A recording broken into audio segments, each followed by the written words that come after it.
pemerintah kabupaten sudah mengeluarkan peraturan bupati terkait dengan pembebasan denda pajak. Jadi bagi masyarakat yang sudah, dan peraturannya peraturannya itu Bupati nomor 49 tahun 2025 tentang penghapusan sanksi administratif pajak daerah dalam rangka memperingati Hari Ulang Tahun Kemerdekaan Indonesia dan juga ulang tahun Mimika yang ke-29 tahun. Maka sebagai apresiasi kepada seluruh masyarakat, kami berikan pembebasan dan penghapusan terhadap sanksi administratif pajak.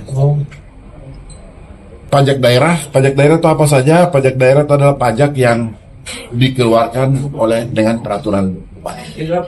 Semua pajak daerah yang dikeluarkan dengan peraturan bupati, maka pemerintah kabupaten memberikan penghapusan untuk denda itu. Tetapi kita lakukan ini bukan berarti bahwa karena sesudah kami cek, itu ternyata cukup banyak masyarakat kita yang punya denda terhadap pajak.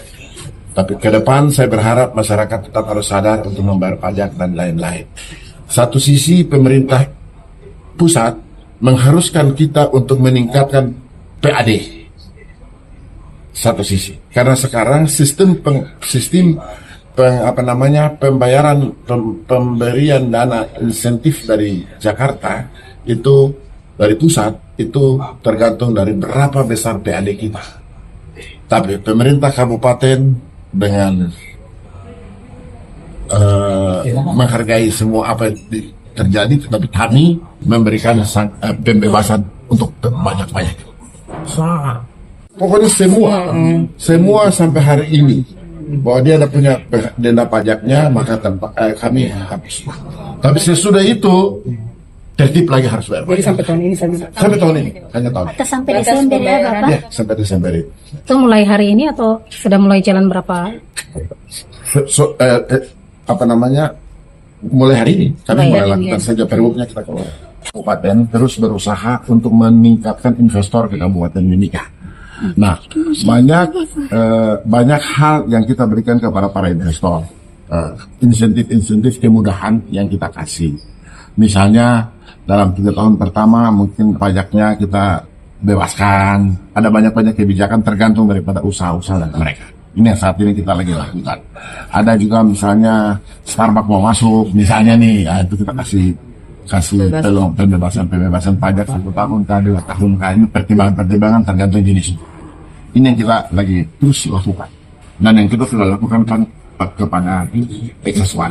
Nah, ini kita berharap itu semua itu tergantung dari pemerintah kabupaten. Bagaimana regulasi, bagaimana hal-hal yang dibuat di Mimika supaya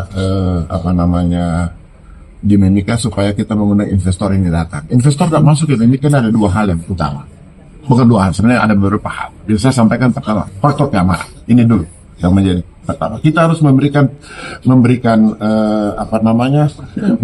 informasi kepada dunia luar bahwa Mimika itu aman. Itu dulu yang pertama. Yang kedua adalah infrastruktur. Mereka datang, mereka akan tanya listriknya bagaimana, jalannya bagaimana, dan lain-lain. Itu yang kedua. Yang ketiga, bahwa bagaimana kemudahan pengurusan pajaknya, bagaimana urusan dengan pemerintahnya, bagaimana. Jadi ini wajah pemerintah ada di situ sebenarnya. Kurang lebih seperti itu. Jadi ini yang paling utama yang harus kita berikan. Maka pemerintah dengan sadar mulai meningkatkan hal-hal seperti ini. Kami juga akan ke depan, kami akan juga berusaha untuk bagaimana menurunkan pajak-pajak reklame. Ini juga menjadi satu catatan bagi kita. Kalau saya selalu berpikir lebih baik kita punya rubah mindset berpikir.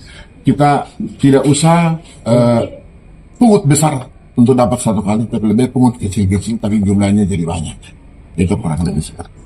Nah, pungut itu bukan berarti bahwa kita mau menyusahkan masyarakat, tapi tujuannya adalah bagaimana kita memudahkan masyarakat untuk mendapatkan pelayanan di memudahkan semua masyarakat untuk mendapatkan pelayanan yang lebih baik. Yang baik yang investor maupun yang produsen maupun juga yang konsumen.